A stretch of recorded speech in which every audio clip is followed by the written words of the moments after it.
Welcome to This Explainer. You know, we spend so much of our lives agonizing over that next big job title or stressing about what careers our kids should pursue.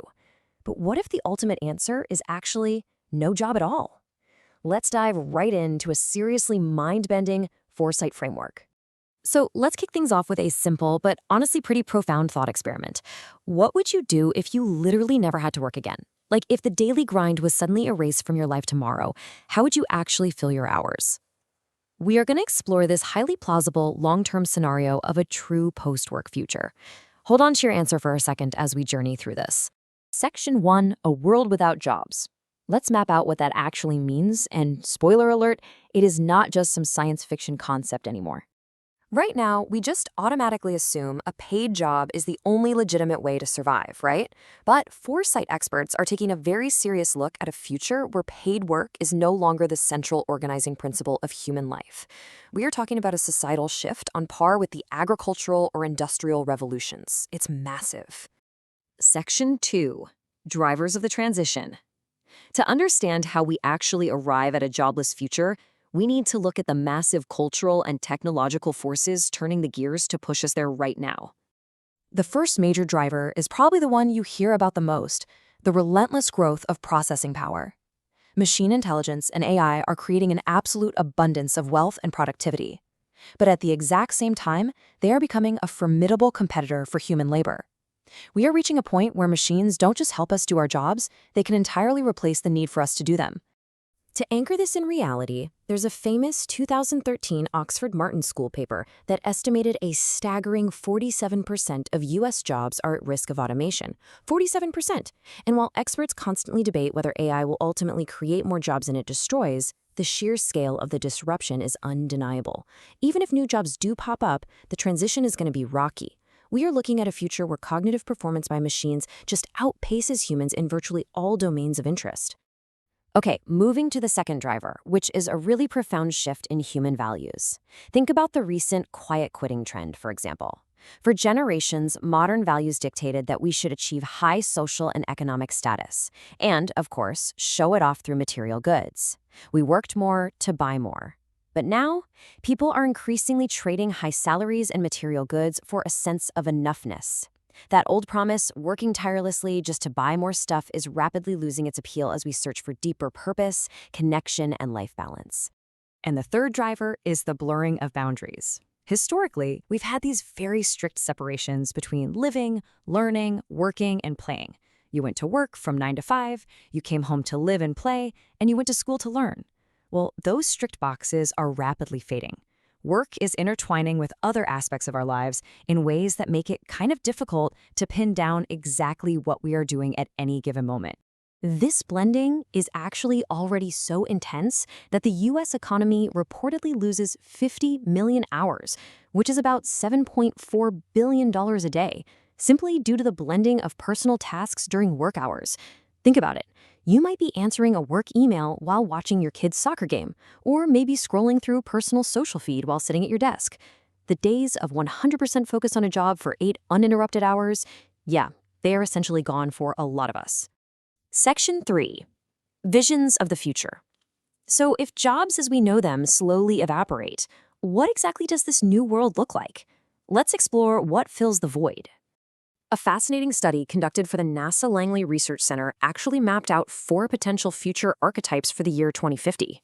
First, you have good to go, where things essentially continue on but highly automated. Then failure to launch, which is basically a collapse scenario where people want work but pay is scarce. Then you have breaking orbit, finding a new equilibrium where humans have to learn to be back in charge. And finally, the new frontier, which is a gradual, intentional approach guiding a symbiotic relationship between people and their tech partners. It really shows that our trajectory isn't locked. There are definitely multiple paths we could travel down. Broadening our view a bit, we also see 3 dominant after-capitalism models. We might enter tech-led abundance, where AI literally solves our problems and makes human labor unnecessary while creating immense wealth.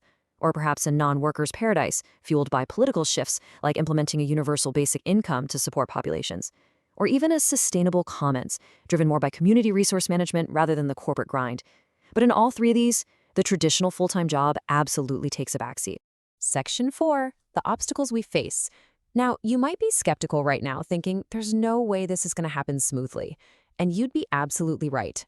The first major obstacle is that jobs aren't just tasks. They are who we are.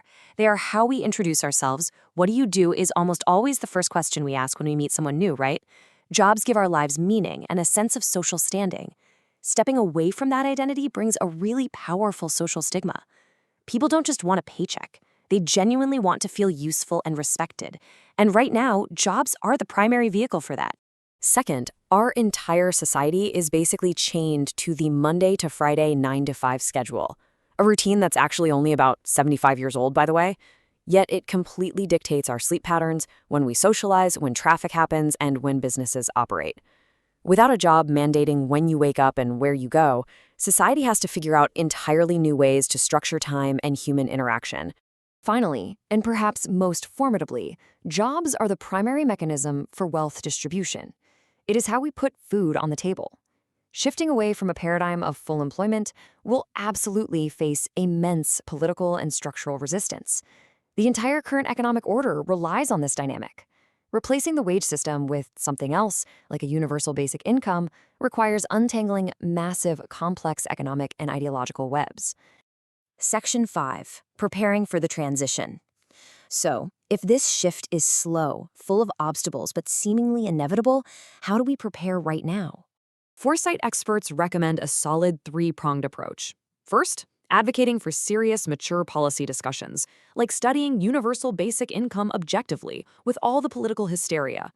Second, developing exploratory transition programs to ease people through the disruption.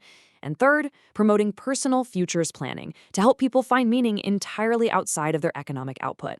On a practical level today, this means fundamentally redesigning K-12 education. We need to shift away from rote memorization toward continuous upskilling and social-emotional skills so humans can partner constructively with machines. It also means gradually reducing the work week to actually share the benefits of AI and automation. And crucially, it means providing real safety nets like portable health insurance for the growing gig economy. This brings us to a really profound takeaway from the research. Without a job title to define us, we have to shift our focus from narrow career planning to a holistic search for lifelong purpose. We need to teach people how to figure out what they actually care about, how to contribute to their communities, and how to find fulfillment when their primary value is no longer tied directly to economic output. As we wrap up this explainer, I want to leave you with a provocative thought. If your job vanished tomorrow, what is your personal life plan? Don't wait for 2050 to figure it out. Start reimagining your future today, beyond the constraints of a job title, and discover what truly gives your life meaning. Thanks for joining me for this explainer. Keep questioning and keep learning.